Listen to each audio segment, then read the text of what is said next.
Échauffourée meurtrière au Cameroun en marge d'une proclamation d'indépendance. Des manifestations étaient organisées dimanche dans les régions anglophones du Cameroun. Au moins 7 personnes sont mortes dans des incidents séparés.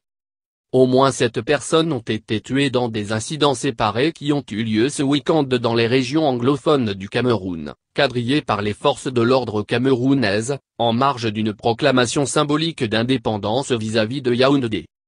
Les séparatistes anglophones ont choisi le dimanche 1er octobre, jour de la réunification officielle des partis anglophones et francophones du Cameroun, en 1961, pour proclamer unilatéralement cette indépendance.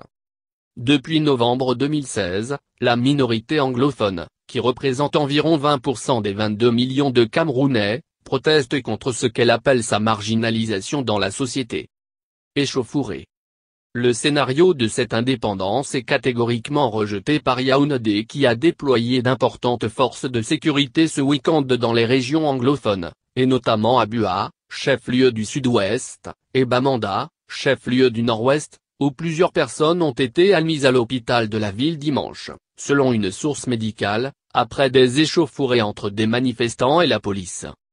Au moins une personne a été blessée par balle dimanche, selon une source proche des autorités sur place à l'agence France Presse, AFP, qui a fait état d'une situation très tendue. À Bamenda, les forces de sécurité ont dû recourir au gaz lacrymogène et parfois aux coups de feu pour disperser les manifestants, a poursuivi cette source, jointe par téléphone. Des habitants de Bamenda, contactés par la AFP au téléphone, ont fait état de tirs par les forces de sécurité sans toutefois donner davantage de précision. 2 personnes ont été tuées par Balandope, à 40 km de Bamenda, nord-ouest, selon des sources concordantes, et une à Kmbo, selon le maire de la ville, Donat Unjon, en marge de manifestations.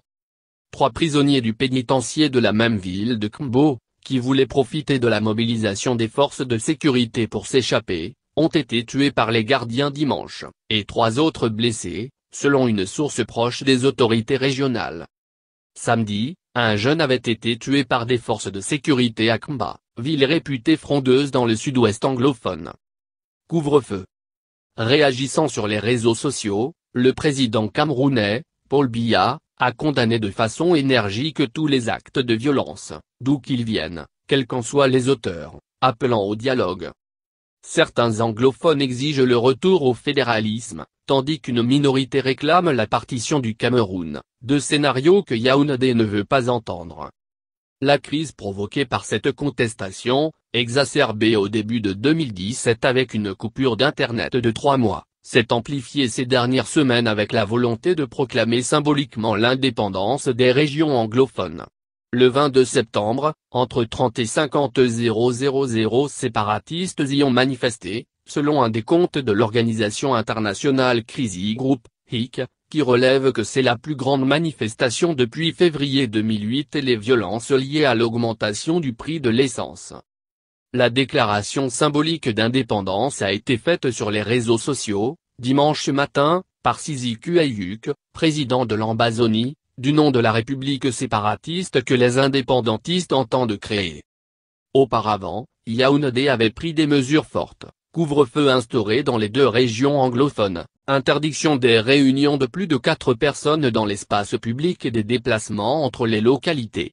L'accès à Internet y était perturbé depuis vendredi, selon un journaliste de l'AFP, malgré les assurances données mercredi par le gouvernement qu'il n'y aurait pas de coupure d'Internet dans les régions anglophones.